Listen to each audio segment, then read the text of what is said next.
Main road block किया हुआ है, सभी गाड़ियों बीजी वही आहिनि। काफ़ी ॾींहंनि खां हिते सीवरेज पानी जो मसलो हले पियो। अॼु माण्हू रोडनि ते आहिनि, तव्हां ॿाहिरि आया इन खां मां किथे घुमो आहे। जॾहिं तव्हां आया आहियो हिते माण्हुनि सां अॼु ॻाल्हियूं करियो पिया, तव्हां हिननि खे मुतमइन कंदा 3 ॾींहं जो टाइम वरितो, छा 3 ॾींहं में मसलो हल करे वेंदा हुआ? बिल्कुलु, असांजो कमु हिते पहिरियां खां ई हले पियो।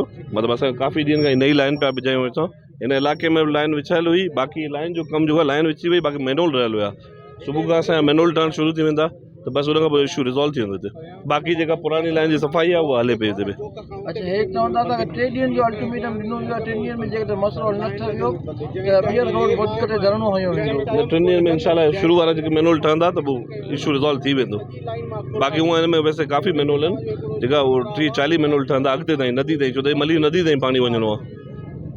और सम्झो त 3 ॾींहंनि जो जेको अल्टीमेटम ॾिनो वियो आहे इन तव्हां पूरो न माण्हुनि जो 3 ॾींहंनि में हिन जो कमु काफ़ी स्टार्ट थी वेंदो। सुबुह खां जो मैनुअल टर्न शुरू थी वेंदा त काफ़ी इशू थी वेंदो। बाक़ी त कंदा रहंदासीं जिते हिन में जिते लाइन में इशू ईंदो। अक्सर ॾिठो वियो त मेमाकोट जो बरसाति जो टाइम ईंदो त मेमाकोट ॿुॾी वेंदो आहे, घरनि जे अंदरि पाणी हूंदो आहे।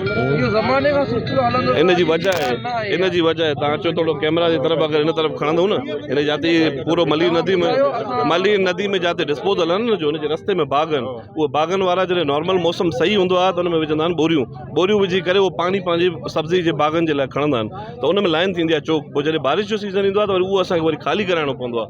उहो ख़ाली वरी बोरियूं वापसि कढाइणियूं पवंदियूं न, इन रीज़न जे करे हुते कोलैप्स बि थी वेंदा आहिनि मैनुअल। इहो